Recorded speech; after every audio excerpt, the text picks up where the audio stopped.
Eh, Sahabat Golagong TV, di tangan saya ada buku Rendevu di bawah di Barat Borneo. Ini kumpulan cerita pendek karya dari para penulis yang tergabung di Forum Penulis Barat Borneo. Sepanjang perjalanan pulang saya, silakan Mbak. Sepanjang perjalanan pulang saya dari Pontianak ke Serang akan saya baca di perjalanan. Mudah-mudahan bisa menemukan sesuatu di kumpulan cerita pendek ini. Salam literasi. Satu minggu saya di Kuburaya bersama Rudi Rustiadi, jadi juri Kuburaya Tourism Travelers Vlog Festival, dan satu minggu yang menyenangkan. Kemudian saya mendapatkan oleh-oleh banyak buku nih. Ada buku-buku dari komunitas Forum Penulis Barat Borneo. Ada juga hadiah dari Dedi Ari Asfar berupa, nih lihat nih, berupa kamus-kamus. Kalau ini Meniti Tangga Mahaba itu dari Pandia RS. Nah ini dari Dedi, kamus-kamus ya, Dedi Ari Asfar. Nah ini sekarang saya mau bahas buku Rendevu ya dari Forum Penulis Barat Borneo. Nah, buku Rendevu di Barat Borneo, antologi cerita pendek dari Forum Penulis Barat Borneo, akan saya coba kupas. Istilahnya kritik sastra. Jadi kritik sastra itu adalah menghakimi karya di dalam buku ini. Tentu saya akan memberikan solusi yang konstruktif, objektif, dan saya tidak akan memuat ide-ide saya dimasukkan ke sini. Lebih pada bagaimana karya-karya cerita pendek di sini bisa dikembangkan. Intinya saya akan menyambut dengan baik karya ini. Biasanya itu disebut resepsi ya. Oke, setelah yang satu ini saya kembali. Rendevu, antologi cerpen di Barat Borneo, karya dari para penulis yang tergabung di Forum Penulis Barat Borneo, terdiri dari 16 cerita pendek. Nah, nih saya mau melakukan pendekatan yang sering disebut resepsi sastra, yaitu aliran dari pembaca. Jadi reaksi pembaca meneliti teks sastra yang bertitik tolak dari pembaca. Tapi yang menarik dari Rendevu ini adalah ke-16 cerita pendek ditulis berdasarkan kisah sehari-hari. Kalau dalam istilah kritik sastra, ini biasa ada pendekatan kritik mimetik ya. Ini menarik nih, teks lewat Aristoteles, mimetik lewat Plato.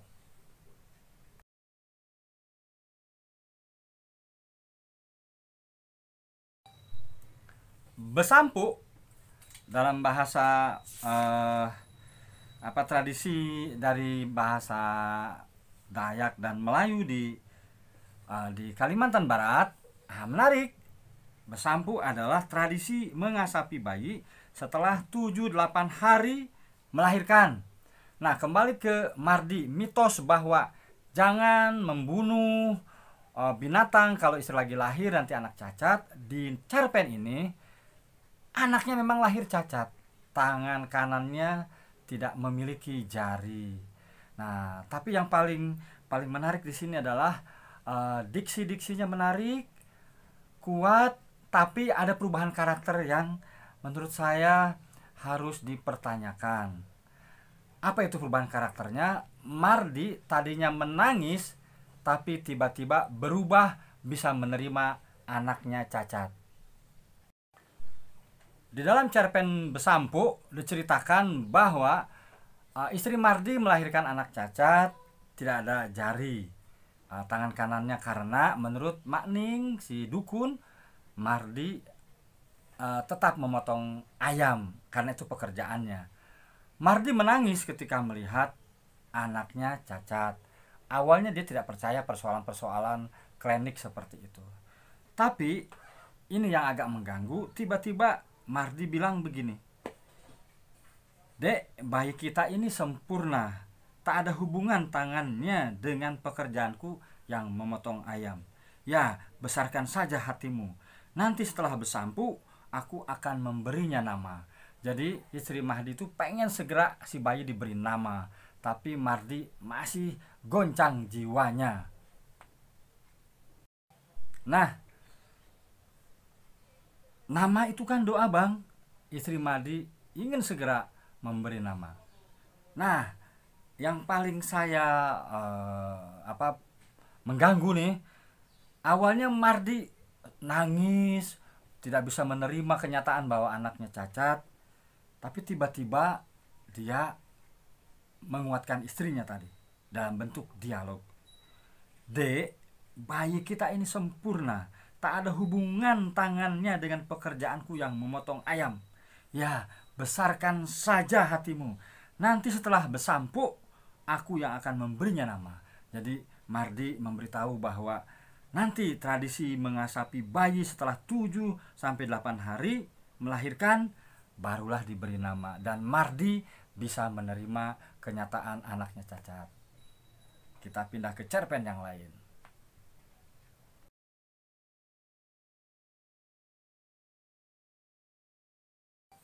Cerpen kedua judulnya Nak Yasi.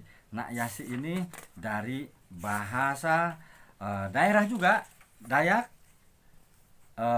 Artinya Nak Yasi itu adalah tidak mujur, tentang nasib, harapan. Ini dari bahasa Dayak Suru. Penulisnya adalah Sela Rimang. Sela Rimang ini menceritakan kehidupan di Dayak, bagaimana seorang perempuan Maria berumur 18 tahun baru lulus SMA yang punya cita-cita ingin kuliah, tiba-tiba harus menikah. Nah, Maria ini kecewa karena laki-laki pilihan ayahnya sudah sering nikah. Tapi apa daya, ibunya yang pernah gila mengancam dia akan bunuh diri kalau Maria tidak menerima pinangan laki-laki yang senang gonta-ganti istri itu. Catatan saya di cerpen Nak Yasi ini, karya dari Sela Rimang, adalah saya tadinya akan menemukan tentang gerakan feminisme atau ideologi feminisme atas budaya patriarki, bagaimana laki-laki lebih mendominasi. Nah, ternyata di sini masih ada inferior atau kerendahan diri dari perempuan penulis. Dia tidak berani mendobrak tradisi itu.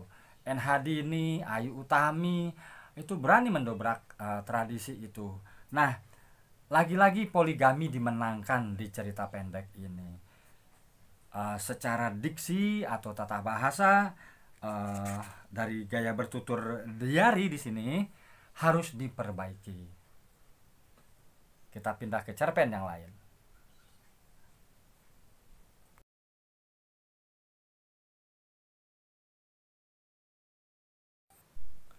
Perempuan Renjeng, cerpen ketiga karangan Dewi Mustikasari. Nah, catatan saya di sini adalah Renjeng itu jengkol ya.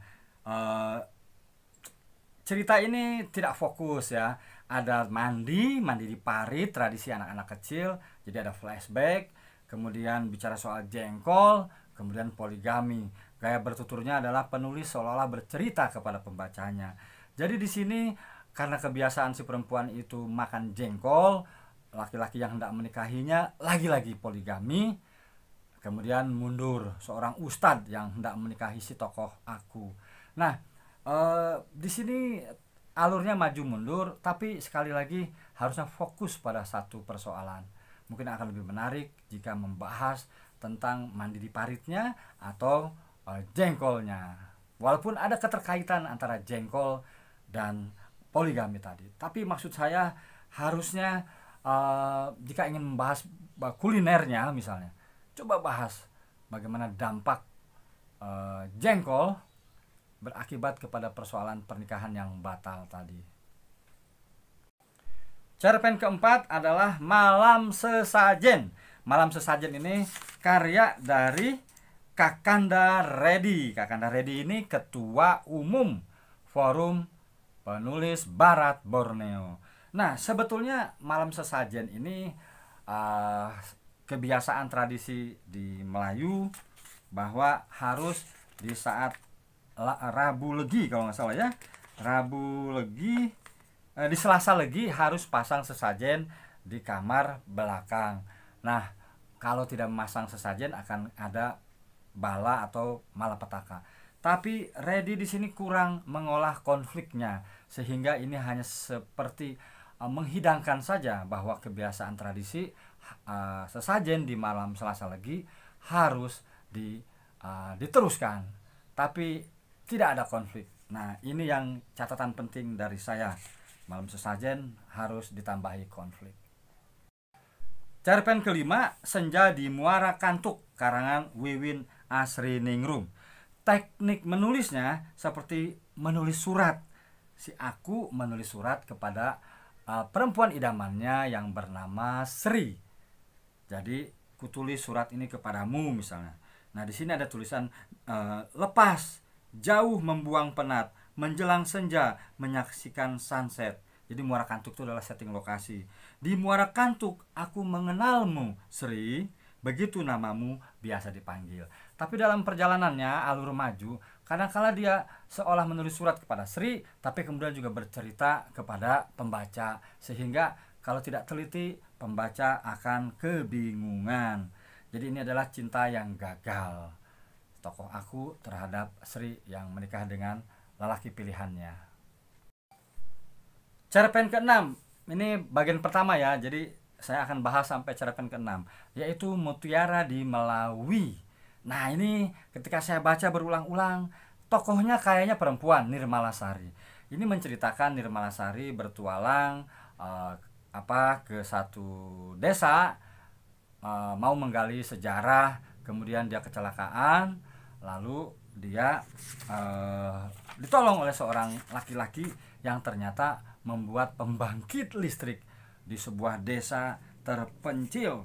Nah, tiba-tiba ini desanya namanya di sini ditulis adalah lupa saya nama desanya ya.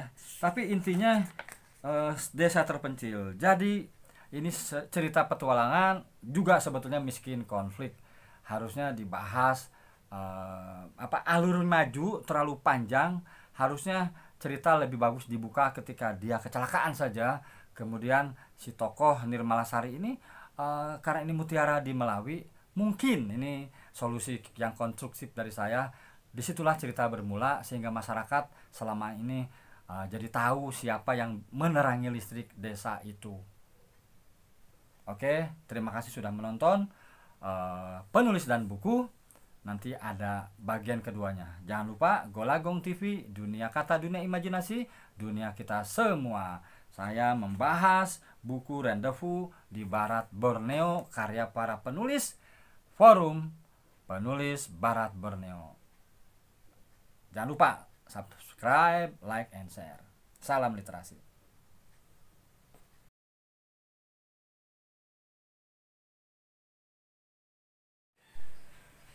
Nah, sahabat Golagong TV, terutama para penulis yang bergabung di Forum Penulis Barat Borneo, katakanlah ini sekarang semacam bedah karya ya. Bagian pertama sudah selesai, baru bisa saya bahas 6 cerita pendek yang tergabung di Rendezvous di Barat Borneo. Nantikan yang keduanya ya. Ada sekitar 10 cerita pendek lagi yang akan saya bahas. Salam. Yuk. Golagong TV, dunia kata, dunia imajinasi, dunia kita semua. Salam literasi. Belum. Sendiri. Salam literasi.